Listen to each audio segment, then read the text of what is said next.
I remember when I was in Jackson, Mississippi, and I was going to seminary there, man, a long time ago. And at the time, my wife was a teacher in a local school. I went up to visit, and it happened to be in the fall, just like now. And we asked a question of who's going to win the football game this weekend. And it was a big rivalry between Ole Miss and Mississippi State. And one of the things that I noticed was when I asked, I said, who's going to win? Who's for Ole Miss? And these bunch of second graders, they all, half the room raised their hand. And then who's for State? Who's for Mississippi State? And they call it State. The other half raised their hand. There's maybe one kid that was a little bit, I don't know, I don't care. But, one of the things I noticed in that moment was they couldn't name anybody necessarily on the team. They couldn't necessarily know even maybe what the rules are of football. But what I did know is definitively what they thought about each team. And, as we talk about parenting and politics, a huge piece of this is, thinking and capturing the thoughts that our children are taking from home. What do they hear us say? What are the things that they hear us think out loud? How we react when we're watching television and we make a comment? And also, what are they bringing home? I've even captured a few thoughts from my own children, bringing home questions or even assertions about things politically that I've never even thought or said. I know I haven't. What do we deal with those things? The Bible is very open and real about how we are to raise children. And that doesn't mean simply that if you are a parent, it means how we as a church body are to raise the children in the church. A classic passage is from Deuteronomy 6, 4-9, and it's called the Shema. It begins by saying, "Hear, O Israel." And it means hear. The word Shema means to listen. It's a classic text because it deals with how are we to take what God's instruction is from Deuteronomy, which means the law, second law, out into our children, into the world. And law isn't the harsh thing that we think of. It's more of how does biblical living work? How does it mean we follow God in this world?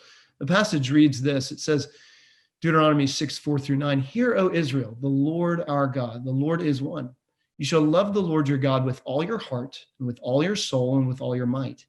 And these words that I command you today shall be on your heart, and you shall teach them diligently to your children, and shall talk of them when you sit in your house, and when you walk by the way, and when you lie down, and when you rise. You shall bind them as a sign on your hand, and they shall be as frontlets between your eyes. You shall write them on the doorposts of your house and on your gates."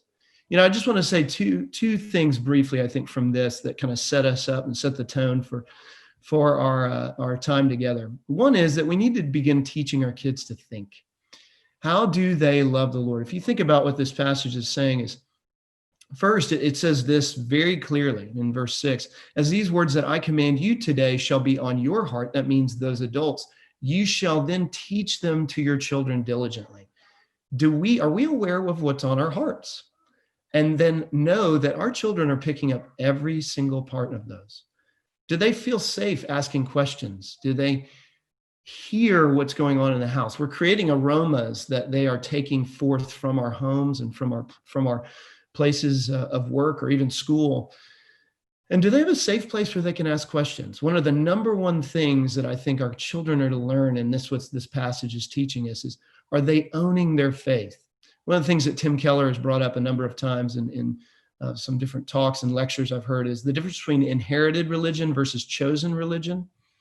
That those who grow up with a chosen religion, even if they grow up in a religion that is inherited or passed down, when they choose to follow, as the Lord says, even in the Bible, "Choose ye therefore whom you will serve," that they really own their faith for themselves and they begin to think on their own. And we want to teach our kids not just to make statements, as my boy has come home before and made statements about a number of things.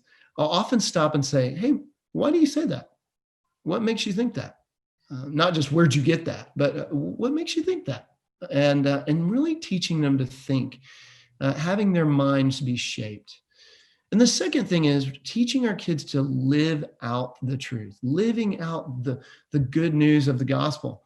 As this passage goes on, it says, binding it to their frontlets of their eyes, to their hands, and then also to the world. It says you write them on the doorposts of your house and on your gates, so that when people pass by, they actually see exactly where you stand.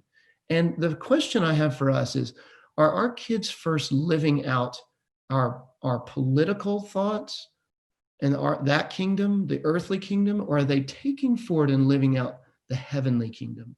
Do they hear us more talk and live out our following Jesus, or do they take more and follow and live out what we follow in this world? And how are we shaping them to do that? To love the Lord their God with all their heart, soul, mind, and strength before anything else. And that's what shapes them and gives them a framework to live this out, to teach them to think and to teach them to live after God himself, the true King, so that we can then begin to build them up in what it means to live as good citizens as they grow up